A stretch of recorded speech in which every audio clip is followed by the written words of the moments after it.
3 years ago, Erin told Dajang that a man had proposed to her, but she turned him down because she didn't feel that flutter in her chest, the butterflies that make you feel like it's something real. She said it simply, as if that feeling was the one thing she couldn't ignore.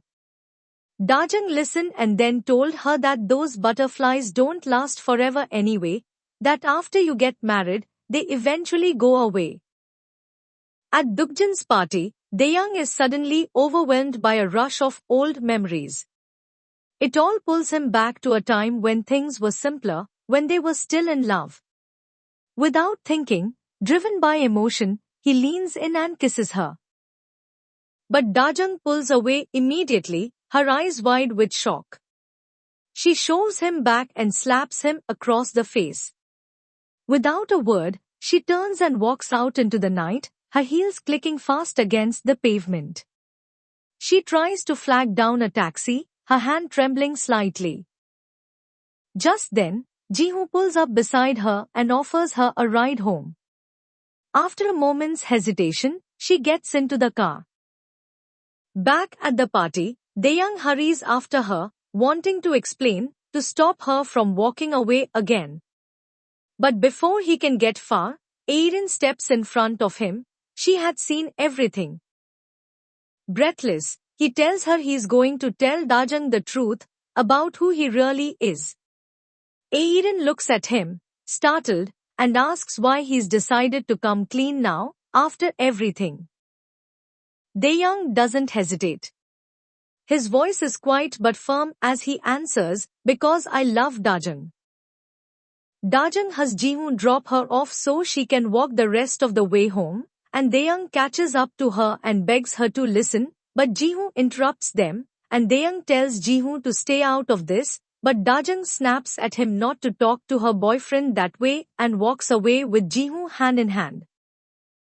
On her doorstep, Dajang apologizes to Jihu for putting him on the spot, but he tells her he doesn't mind at all and says he's happy to be her boyfriend anytime Dayang is around. In the morning, Dajang arranges to meet with Dukjan, so Dukjan calls Dayang, who immediately runs out of school and rushes over to meet them, not wanting to waste a second.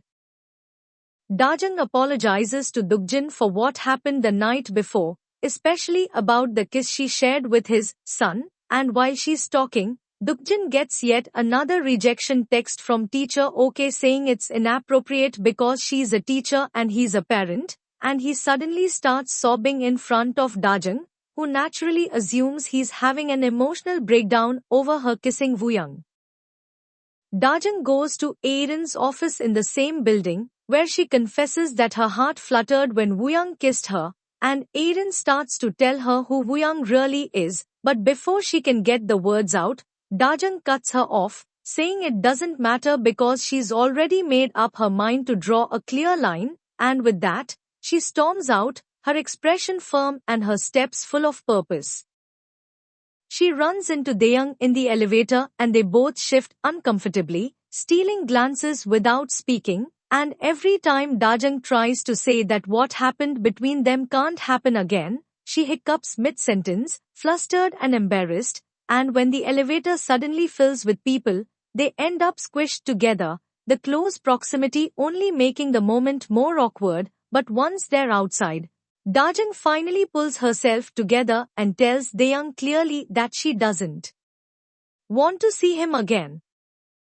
The students fill out a form on their future career goals, and Jiho, remembering the way Xia had looked up to the doctors at the hospital, decides in that moment that he wants to become a doctor too, while many of the other students turn in forms that make teacher OK sigh with concern, as several of their dreams are either completely unrealistic or missing altogether. But Xia already has her future planned. She wants to become a makeup artist. She hasn't told her parents yet that she doesn't intend to go to college, but Dayang happens to be standing in the hallway nearby, waiting for his turn, and overhears enough to be concerned. Later, he approaches her gently and asks about it, and when she opens up, he listens, really listens, as she explains the different directions a makeup artist's career can take, and how much joy and passion she feels when she's working with colors, brushes, and faces that come alive under her hands. In the elevator on the way to lunch, Dajang witnesses a man secretly taking an upskirt video of Wahyumi, and without hesitation, she grabs his arm mid-action and yanks it back, snatching the phone from his hand, but before anyone can thank her, Gina, Wahyumi's friend, yells at her in panic, reminding her that the man is one of the producers who will be grading the interns at the end of their program. Dajang stops Wahyumi just as she's about to apologize to the man and instead shows her the video as proof, and when the man tries to go after Wahyumi, Dajang reacts without blinking, flipping him to the floor and holding him there until the police arrive to take him away. Dajang tells Wahyumi that she didn't do it for praise or attention, she did it because it's exactly what she would have done if Wahyumi were her own daughter, and though Wahyumi looks stunned and ashamed, she quietly walks off after Gina without saying a word of thanks. That night, Dajang is informed by her new show's program director that they're continuing the show, but with a different MC, someone younger and more popular, just as the commercial announcement plays on television, and though Dajang takes the news with grace, she firmly chides the program director for not giving her a heads up out of professional courtesy.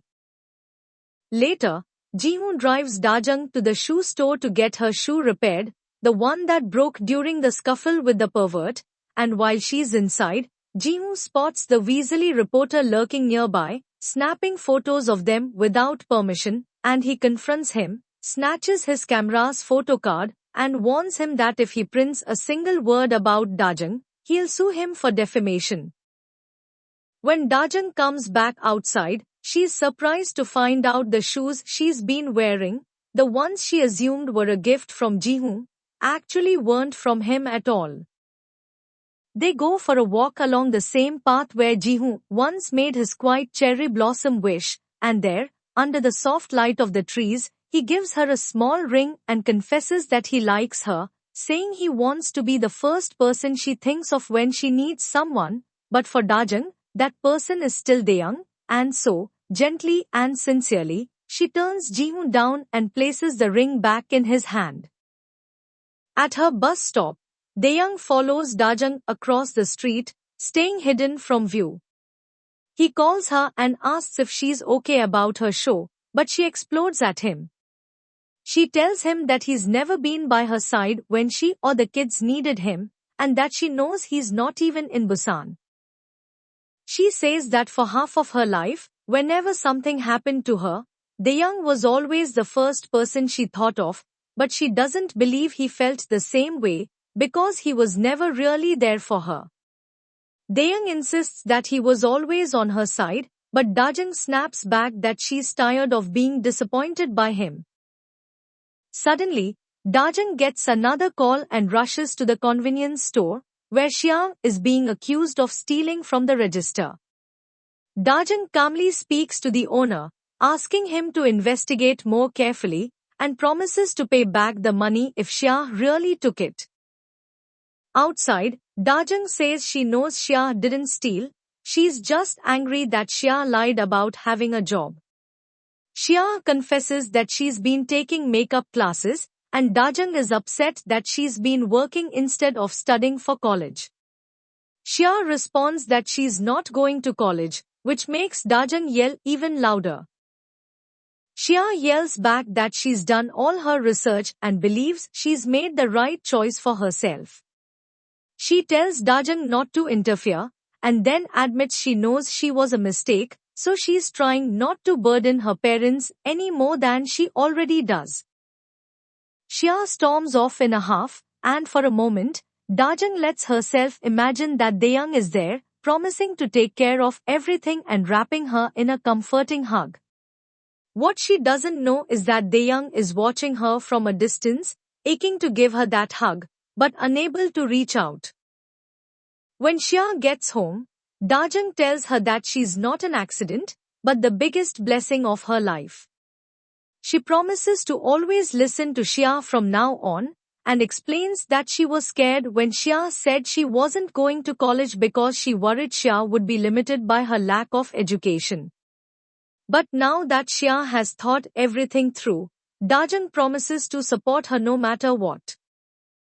Dajang's mom returns home and invites Xia to have a beer with them.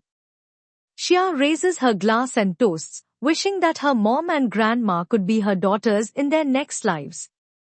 The three of them laugh and decide that instead of waiting for another life, they'll just do everything they want to do right here, right now. That night, Ji-Hoo gets a call from an investigator he's hired. The investigator says he's finally found the person Ji-Hoo has been searching for, a man named Hong Dae-young. At school, Dae-young hands Xia a bank book he says belonged to her father. She takes it to the bank to transfer the money to her account, but the teller returns the book, saying she might want to keep it. Xia looks through it carefully and sees that her parents made notes for each deposit. Every deposit was made on a day when Xia did something for the first time, her birth, sleeping through the night, taking her first steps, saying, "Daddy," and more. The deposits continue through her first bike ride at age 11 and even the time she made a scarf for Dae-young last year. Each deposit is small, but over the years they've added up to a huge amount. Xia tells her boss that she's quitting, then calls her dad. Dae-young says he's still in Busan, and Xia sobs that she misses him. Hearing her cry seems to break Dae-young's heart, and he says he's sorry and promises to come back to her soon. After they hang up, he calls Dajang to say he's near her house and wants to talk. Annoyed, she goes outside and calls him back. She turns just in time to watch a motorcycle drive past, and then she sees Dae-young standing behind her. He looks at her steadily and says, "Dajang, I'm Dae-young. I'm not Go Woo-young, I'm Hong Dae-young." Additional scene. 2 years ago, Dajang and Dae-young were at a wedding, and Dae-young noticed Dajang looking longingly at the bride.